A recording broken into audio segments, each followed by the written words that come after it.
India പഴയ ഇന്ത്യയല്ല. മാറ്റത്തിന്റെ തേരിലേറി കുതിക്കുകയാണ് നരേന്ദ്ര ഭാരതം. സമസ്ത മേഖലകളിലും മാറ്റത്തിന്റെ അലയൊലികൾ പ്രകടമായി തുടങ്ങി.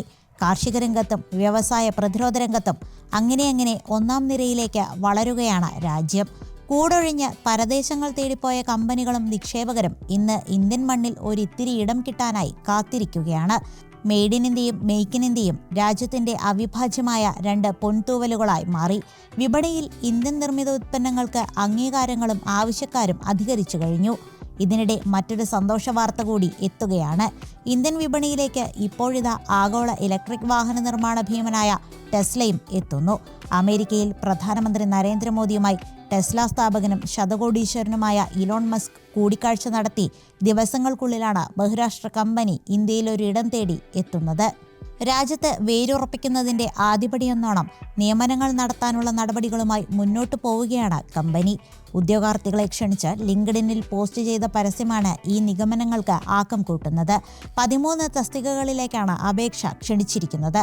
സർവീസ് ടെക്നീഷ്യൻ, വിവിധ ഉപദേശക തസ്തികകൾ ഉൾപ്പെടെ കുറഞ്ഞത് 5 തസ്തികകൾ മുംബൈയിലും ഡൽഹിയിലും, customer engagement manager, delivery operations specialist തുടങ്ങിയ ഒഴിവുകൾ മുംബൈയിലുമാണ് ലഭ്യമാവുകയെന്നാണ് റിപ്പോർട്ടുകൾ.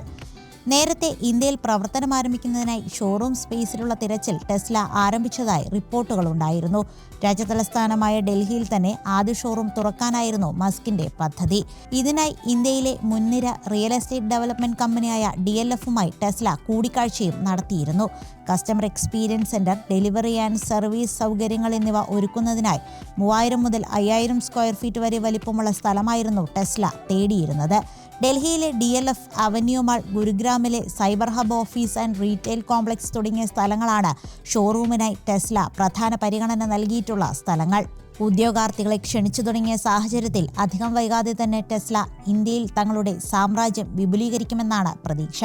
അതേസമയം പുതിയ ഇലക്ട്രിക് വാഹന നയമനുസരിച്ച് പ്രതിവർഷം 8000 യൂണിറ്റ് മാത്രമാണ് ഇളവുകളോടെ ഇന്ത്യയിൽ ഇറക്കുമതി ചെയ്യാൻ അനുവദിച്ചിട്ടുള്ളത്. ഈ ഇളവ് ഉപയോഗപ്പെടുത്തുന്ന കമ്പനികൾ 3 വർഷത്തിനുള്ളിൽ ഇന്ത്യയിൽ നിർമ്മാണം ആരംഭിക്കണമെന്നും വ്യവസ്ഥ ചെയ്യുന്നുണ്ട്. 4150 കോടി രൂപയുടെ നിക്ഷേപമാണ് കമ്പനികൾ നടത്തേണ്ടത്. 3 വർഷം കൊണ്ട് 30%, 5 വർഷം കൊണ്ട് 50% ഘടകങ്ങൾ ഇന്ത്യയിൽ നിർമ്മിക്കണമെന്നും EV നയത്തിൽ വ്യക്തമാക്കുന്നുണ്ട്.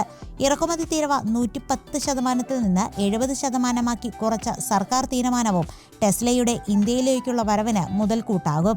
ടെസ്ല ഇന്ത്യയിൽ എത്തുന്നതോടെ നിരത്തുകളിൽ ഇലക്ട്രിക് വാഹനങ്ങൾ വ്യാപിപ്പിക്കുകയെന്ന ഇന്ത്യൻ നയത്തിന് വലിയ സഹായകമാകും. News desk, Brave India.